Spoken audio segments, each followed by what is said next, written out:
Os russos foram criados com a ideia de que o czar, o pai czar, é bom e bondoso e que quaisquer problemas que aconteçam são culpa deles. Os boiardos então são eles e não o czar que devem ir para o cadafalso. Isso acontece toda vez que o czar enfrenta problemas. Eles jogam o boiardo debaixo do ônibus. Além disso, quanto mais difícil o problema, mais alto deve ser o posto, por assim dizer, daquele que deve ser acusado e punido.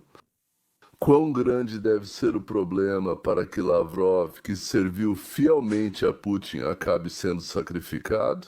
Já faz uns 21 anos, eu acho, sim. Então tiraram Shoigu do caminho para não precisar jogá-lo debaixo do ônibus. Não sei por que exatamente não podiam jogar ele debaixo do ônibus, mas colocaram outro ministro no lugar. Então, se acontecer alguma coisa, vai sobrar para ele. Assim, os chefes da inteligência serão jogados debaixo do ônibus ou trem, não sei. Sobre política externa, ninguém vai realmente entender o motivo. Por isso, o ministro viajou e iniciou o Ministério dos Assuntos Estranhos. Então, o que foi que aconteceu de tão grandioso? O que? Era preciso uma pessoa tão próxima do Putin colocar como exemplo? Então, como se chama scapegoat em inglês e em russo, provavelmente, aquele carneiro ou bode expiatório? Tudo bem. Aconteceu o que era esperado. Então, é o quarto ano da guerra e não há vitória sobre o inimigo que inicialmente era muito mais fraco. Não há vitória nem na linha de frente, nem nas relações internacionais, nem na comunidade internacional. A Europa já declarou que vai parar de comprar hidrocarbonetos russos, a Índia e a China já reduziram as compras e, ao que parece, vão reduzir ainda mais. 3/4 da frota de petroleiros comprada secretamente já foi descoberta sob sanções e não pode receber, digamos, nem o seguro da carga, sem o qual sair para o oceano é incrivelmente perigoso. Não pode entrar em portos lá para concertos, se necessário, não pode entrar nas águas da maioria dos países, tem que ficar navegando em águas internacionais neutras. Putin, então, voou até o Alasca, foi até o Alasca e, bom, a estratégia de adiamentos claramente era obra do Ministério das Relações Exteriores. A princesa impôs sanções a Lukoil, onde Rosneft e Gazprom já atuavam. E aí ainda o encontro no qual Putin esperava em Budapeste foi cancelado pelo Trump. No país, não há dinheiro suficiente para os programas sociais, para assim acalmar o povo. Eu não acho que Putin pense muito no bem-estar do povo, mas claro, ele pensa em como acalmá-lo. Os caixões então chegam em fluxo contínuo, sem parar, vindos da Ucrânia, e o Brasil, Rússia, Índia, China e África do Sul não conseguiu abalar o dólar. A aliança com China e Índia é apenas formal. O objetivo é manter relações com ambos. A China pode, a qualquer momento, largar a Rússia e se aproximar dos Estados Unidos da América em nome da paz. Alguém tem que ser culpado por isso. E, claro, não pode ser o czar o culpado. Afinal, ele é quase um semideus. Ele é Vladimir Vladimirovich. Putin está em completo estado de pânico e sua paranoia acabou de fazer sua maior vítima. A crise começou com um simples telefonema mal sucedido. O ministro das Relações Exteriores da Rússia, Sergei Lavrov, aliado de Putin por 21 anos, é a mais recente vítima da queda do Kremlin. Lavrov agora é o bode expiatório oficial pelo colapso da economia russa e pelo fracasso da cúpula planejada entre Trump e Putin. A mentira é simples. A Rússia está fracassando não por causa de Putin, mas por causa dos políticos corruptos que sabotam suas ordens. Agora, a pergunta para cada funcionário russo é clara. Quem será o próximo? Quem será o próximo? No cadafalso, o czar é bom, os boiardos ruins. Tudo começou com uma lista de exigências que o ministro das Relações Exteriores, Sergei Lavrov, enviou ao secretário de Estado, Marco Rubio. Segundo o Financial Times, essas exigências surgiram um dia após Trump e Putin concordarem por telefone em se encontrar em Budapeste. O objetivo desse encontro seria discutir como pôr fim à invasão russa na Ucrânia. Por telefone, Putin deu a entender que estava disposto a discutir como alcançar a paz se os Estados Unidos não fornecessem Tomahawks à Ucrânia. Não sei o quão precisas são essas informações, mas digamos que vamos acreditar nelas, pelo menos para tentar entender a possível demissão de Lavrov. Já aviso de antemão que, apesar da semelhança física e de termos nascido quase ao mesmo tempo, eu e Lavrov não somos parentes. E muito menos gêmeos idênticos. Já me perguntaram várias vezes. Não, Lavrov não é meu irmão, cunhado, parente e muito menos minha irmã. Aliás, se quiser receber mais conteúdo de qualidade, ative o sininho e o conteúdo vai chegar para você certinho como um relógio. Algumas pessoas me escrevem dizendo que sumo de repente por semanas. Normalmente eu faço 2 episódios por dia, sendo que um deles é ao vivo no domingo de manhã, e os outros são publicados em horários determinados. Às 10 horas em Los Angeles, domingo, haverá transmissão ao vivo sobre Elik com perguntas e possíveis respostas. Então, tendo esclarecido que Lavrov e eu não somos a mesma pessoa e nem mesmo clones, vamos seguir adiante pelos corredores do poder do Kremlin. Putin fala com Trump ao telefone. Vamos resolver a questão da suspensão do envio de armamentos mais modernos para a Ucrânia e discutir as condições para o fim da guerra. Então ela percebe, diz Trump. Talvez não com essas palavras, mas é isso. Nos veremos na Hungria e vamos conversar. Depois disso, Lavrov envia um memorando sobre o que vamos conversar, no qual está listado tudo o que a Rússia exigia da Ucrânia desde 2012. Antes disso, em um encontro, ele meio que contou tudo isso para ele. Rubio ficou meio chocado, pediu para mandarem isso por escrito. Mandaram para ele. E Trump, ao ver tudo isso, disse de novo: não vou esperar mais. E aí vieram as sanções contra as empresas de petróleo, pressão sobre os compradores, a Turquia recusou os derivados de petróleo da Rússia. A Ucrânia começou a se preparar para receber os Tomahawks. No início do treinamento dos militares ucranianos para operar com eles, Dias depois, o ministro das Relações Exteriores da Rússia enviou um memorando com as mesmas exigências que Putin faz há 3 anos e meio. Essas exigências envolviam concessões territoriais, redução das forças armadas da Ucrânia e garantia de que o país não entraria na OTAN. Para os Estados Unidos, isso não era uma negociação, era uma perda de tempo, porque o que a Rússia está pedindo não é paz, é um pedido de rendição da Ucrânia. Nesse momento, os Estados Unidos anunciaram sanções inéditas, bloqueando totalmente a venda de petróleo das 2 maiores empresas russas. Agora, as exportações russas estão em queda. Não sou eu quem diz isso, é a inteligência dos Estados Unidos da América. Ouça. Gostaria de saber se há novidades sobre as sanções ao petróleo russo, pois há relatos de queda significativa nas exportações. Como isso pode impactar a guerra na Ucrânia e os interesses dos Estados Unidos e parceiros? Obrigada. As exportações da Rússia caíram bastante. Nós só gostaríamos de ver o fim da guerra. Realmente gostaríamos de ver o fim dessa guerra. Tantas pessoas estão morrendo, muitos soldados russos estão morrendo. Acreditamos que em breve eles agirão com inteligência e farão isso acontecer. As exportações russas já caíram bastante. Nós vemos que a economia russa já está enfrentando dificuldades. E o mais engraçado é que, oficialmente, as sanções só entram em vigor em 22 de novembro. Isso porque os Estados Unidos da América anunciaram as sanções em 22 de outubro e deram a cada empresa do mundo 1 mês para romper todos os laços comerciais com as empresas que foram sancionadas. Poucas semanas após o anúncio das sanções, os laços comerciais foram rompidos, como Putin já previa. É exatamente por isso que, apenas alguns dias depois que os Estados Unidos anunciaram as sanções, a televisão do Kremlin começou a transmitir uma mensagem misteriosa. Eu cobri isso há 12 dias e ouça o que a televisão do Kremlin dizia. Na verdade, temos um Estado fraco.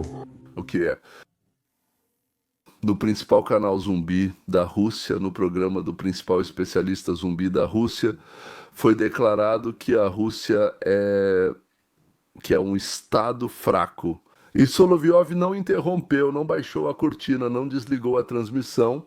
Bom, talvez ele soubesse que isso seria dito, talvez alguém tenha soprado para ele, ou talvez tenha sido uma ordem, talvez os putinzinhos queiram transmitir alguma mensagem para a população. Na verdade, nosso Estado é fraco. Ele é fraco. Ele foi criado para ser fraco. Ele foi criado nos anos 90 para que algum oligarca ou pessoa influenciasse o funcionamento do Estado. Naturalmente, esse estado fraco agora precisa ser fortalecido de alguma forma. Não é necessário esperar o fim da guerra. Ou seja, É preciso apertar os parafusos, se eu entendi corretamente o que foi dito. Parece que não é o Tsar Pai o culpado por todos os nossos problemas, mas quem é? Não precisamos esperar por enquanto. Não é um estado fraco, mas sim uma construção fraca. Faz parte de sua arquitetura. Nós temos um poder presidencial forte. É isso que eu queria dizer. Sim, fica claro. Sobre o que estamos falando. O estado que sustenta esse poder é fraco. Muitos decretos presidenciais são ignorados, porque para os funcionários é mais fácil não agir, mesmo sabendo das consequências, como nas refinarias de petróleo. Aham, governo presidencial forte, mas do jeito que alguém lá, tipo nos anos 90, não o Putin, claro. Ele ainda não estava em Moscou, mas em São Petersburgo. Naquela época criaram uma estrutura, deram autonomia demais para os funcionários, para os executores. Ou seja, deram liberdade demais para essas criaturas. E eles ficaram preguiçosos e começaram a vender a pátria-mãe. O Estado não pode fazer nada, porque não tem um mecanismo para obrigar esse funcionário a fazer alguma coisa. Não há mecanismo para pegar e obrigar esse funcionário. Lá é ainda pior. Isso É ainda mais assustador. Nos anos 90, construímos isso de forma que surgiram lacunas de irresponsabilidade, quando simplesmente não há um responsável ali. Ainda achamos que ministérios administram seus setores, mas isso está longe da realidade. aqueles setores cujos nomes eles carregam, mas na realidade nem chega perto disso. Agora usam a clássica tática russa do czar bondoso e boiardo malvado. O que digo é que o czar é bom, mas os tios e tias maus, como Gorbachev, Yeltsin e, Deus me livre, Sobchak. Então eles agiram de forma que as ordens do czar não fossem cumpridas? Você consegue imaginar? Eles passaram a perna sim, e por causa disso, por causa do que eles fizeram de errado, vocês sofrem. 2 semanas atrás, o canal Business Basics fez a seguinte previsão. Os políticos russos precisam ficar atentos porque a televisão do Kremlin recebe suas diretrizes diretamente do próprio Kremlin. Agora, Putin está apenas culpando os políticos. Em breve, ele começará a punir todos pelos seus próprios fracassos. Veja, a situação na Rússia está ficando tão ruim que nem mesmo a propaganda estatal consegue evitar isso. Por isso precisam falar sobre o assunto, pois está em todo lugar. Isso significa que precisarão entregar alguém ao público, mas não será o Putin. Eu não quero dar ideias aos políticos russos, mas tudo o que estou dizendo é que se eles assistissem ao meu canal, Lavrov saberia o que o espera. Esse é o relatório recebido ontem. O Kremlin busca culpados pelo fracasso das negociações entre Putin e Trump. E, segundo insiders russos, a responsabilidade foi colocada sobre o ministro das Relações Exteriores, Lavrov. Agora ele é o principal bode expiatório. Irônico, mas Lavrov na verdade tentou impressionar Putin adotando uma posição dura nas negociações com os Estados Unidos, mas ele superestimou suas forças. Ele chegou despreparado, recusou discutir um acordo e repetia as ordens de Putin sobre a Ucrânia. Bem, agora até a mídia russa está se perguntando por que ele não aparece em todas as reuniões oficiais. Recentemente, ele esteve ausente em uma grande reunião do Conselho de Segurança, onde Putin fazia ameaças nucleares. O motivo pelo qual isso é tão importante é que ele foi o único membro permanente que não esteve presente nessa reunião. Agora, como se isso não fosse suficiente, ele também foi removido do cargo de chefe da delegação ao encontro do G20. Agora veja, desde o início dessa invasão, Putin não sai do país com frequência. Nos últimos 3 anos, Lavrov liderou a delegação russa no G20, o que faz sentido, já que é o ministro das Relações Exteriores. Parece que no fim retiraram o nome dele. Agora, se você quer saber a minha opinião pessoal sobre isso, sinceramente acho que foi uma boa decisão. A Rússia não enviará Lavrov, pois foi o que ocorreu da última vez que ele foi ao G20. Sabe, essa é uma guerra que estamos tentando parar e que foi iniciada contra nós usando a Ucrânia. O afastamento de Lavrov foi um grande choque para todos, tanto dentro quanto fora da Rússia. Isso porque a posição dele sobre a guerra é semelhante ao que Putin tem dito há anos. Mas mesmo assim, quando as coisas vão mal, Lavrov acaba sendo criticado por dizer exatamente o mesmo que Putin. Essa é uma história comum. Alguém disse exatamente o que o líder disse, mas não funcionou. Para que o líder não seja culpado, cortam a cabeça de quem repetiu a besteira com devoção Bem, tipo, o que Lavrov disse foi que a Ucrânia, apoiada pelo Ocidente, atacou a Rússia e desde então estamos constantemente tentando parar a guerra. A plateia, claro, caiu na risada. Era no Ocidente, como você imagina. Mas isso foi o que contou o chefe dele, ou seja, Vovka Morkovka. O Lavrov, quero dizer, ele é ministro das Relações Exteriores da Rússia, acho que desde o nascimento de Jesus Cristo. E desde então, nada de útil saiu da boca dele. Então vamos não dar muita atenção ao senhor Lavrov. Para o Lavrov, isso pode ser uma surpresa. Para muitos russos que já apoiavam fervorosamente a guerra, isso não é novidade. Isso porque na Rússia, nos últimos meses, talvez durante todo o ano de 2025, há uma tendência em que Putin prende não só os dissidentes, mas também muitos apoiadores populares da guerra dentro do país. Isso ocorre porque facções rivais na Rússia agora se voltam umas contra as outras. Essas duas facções são veteranos propagandistas com fortes laços com a indústria de defesa e o Kremlin. Essas pessoas são chamadas lealistas. A outra facção, mais recente, reúne apoiadores ultranacionalistas da guerra, conhecidos como Z-blogueiros. Costumamos citá-los em nossos vídeos, pois acompanham a guerra de perto e trazem a visão russa. Além disso, alguns Z-blogueiros criticam publicamente Putin pela condução da guerra. Aqui eu quero esclarecer um pouco. Eles não criticam Putin por ter iniciado essa guerra. É exatamente o oposto. Eles acham que Putin não está sendo duro o bastante na Ucrânia. Eles buscam eliminar a nacionalidade ucraniana e veem o exército russo como fracassado por não conseguir isso. Bem, para Putin não importa se a ameaça vem dos dissidentes ou dos ultranacionalistas, porque no fim das contas, para ele não se trata de algo específico, é apenas sobre sobrevivência.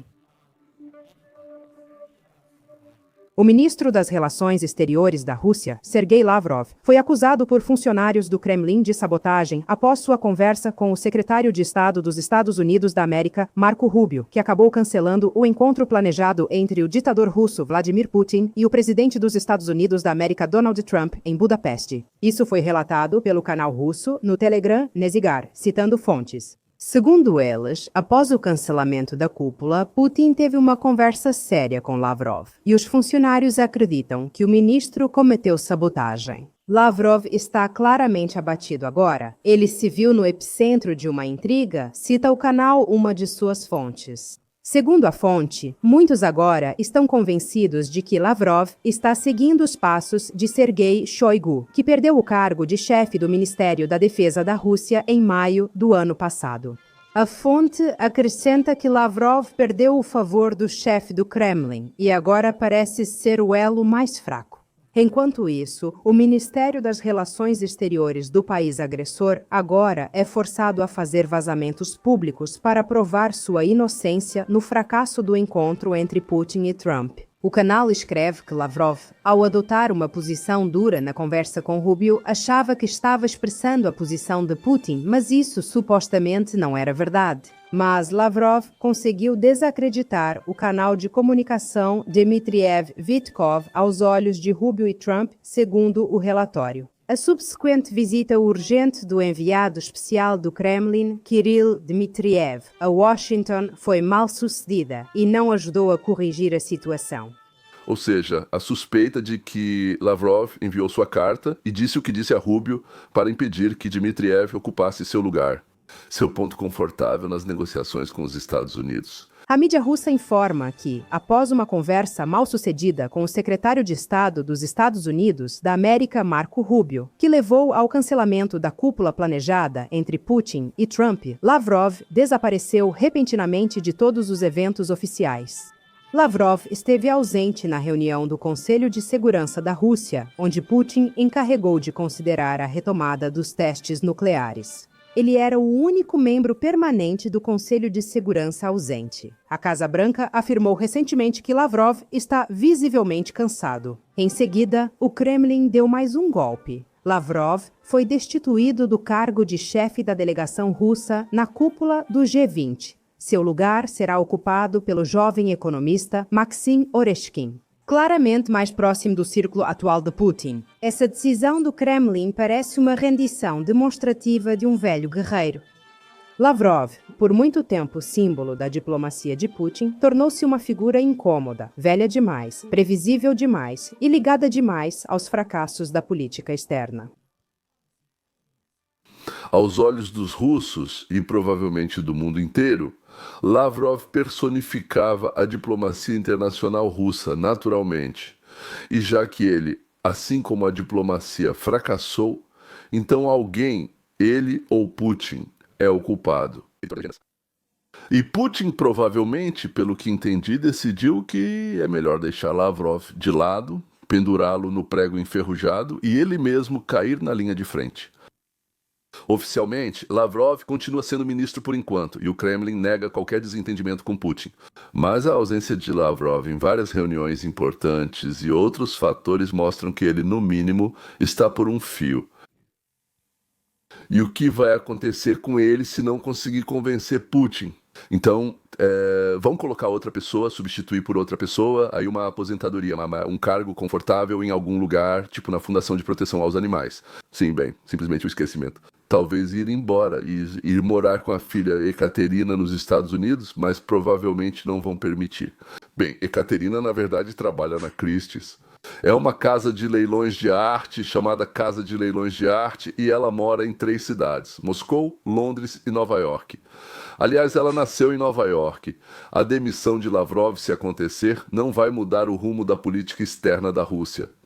Só vai mudar a pessoa e talvez tirar algumas besteiras finais.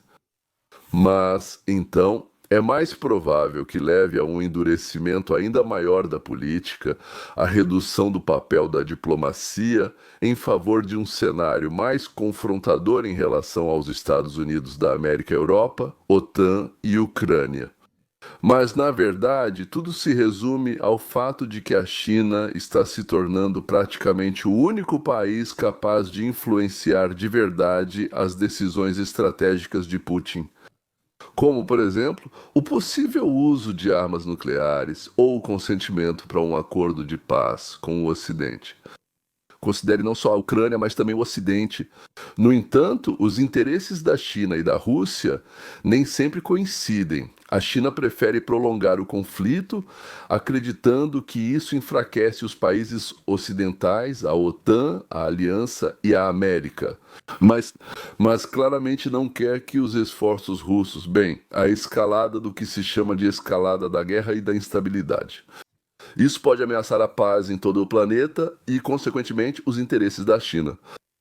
A Rússia acabou ficando na posição de parceira júnior da China, sendo obrigada a levar em conta as diretrizes estratégicas, ou seja, do Império do Meio. E isso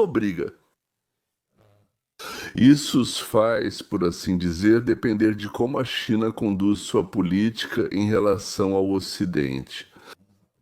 E a menos que a Rússia decida correr para os braços dos Estados Unidos da América, então, por assim dizer, a China é e continua sendo o maior fornecedor para a Rússia, digamos, eletrônicos críticos, componentes para drones. Qualquer restrição ao fornecimento vindo da China é um golpe para o exército russo e, consequentemente, para a economia militar russa. A China dosifica intencionalmente a ajuda, assim como Biden fez com a Ucrânia em seu tempo. Além disso, a China faz isso para... A Rússia não perdeu nem venceu. Digamos que sim, parecido com o que Biden fez com a Ucrânia. Não deixar perder nem vencer. E o mercado chinês é o principal para a venda dos recursos energéticos russos, grãos, metais e fertilizantes. E a Rússia vende uma quantidade enorme de fertilizantes para o mundo todo. Se a China parar de comprar, isso será um colapso para a economia russa. A saída ou o afastamento de Lavrov está, claro, relacionado a todos esses acontecimentos. Claro, Lavrov representava uma política específica, aprovada por Putin, naturalmente sim. E agora, quando é preciso mudar a política, Putin muda o rosto dessa política. Para onde ele muda, no que ele muda, ainda não sabemos. Se vai se submeter ainda mais à China, se vai tomar medidas mais drásticas na frente, como querem os nacionalistas e o alto comando militar, ou se vai virar para os Estados Unidos, nós, claro, não sabemos. E mesmo a nomeação de um novo ministro, se Lavrov realmente for afastado, não vai, no fim das contas, mostrar o quadro completo. Porque lá não há nenhuma figura que, digamos, dissesse, fizesse ou defendesse algo que não coincidisse com o que Putin pensa. Hoje em dia, não estou falando daquela oposição teórica que fugiu para o exterior como atores, cantores, esportistas e outros semelhantes. Mas eu acho que até o início de 2026, nos primeiros 2 ou 3 meses, nós vamos entender para onde Putin está direcionando o navio com buracos no casco, claramente com buracos, e como estão se desenvolvendo as ações militares na Ucrânia. É isso. Sinceramente, não me preocupo com o destino de Lavrov. É simplesmente curioso observar como é comum ver o czar bondoso e os boiardos maus. Ele sempre culpa alguém por seus erros, como isso está acontecendo agora. Mas ainda assim, no entanto, veremos algumas mudanças em breve, e por em breve quero dizer novamente no início do próximo ano, 2026.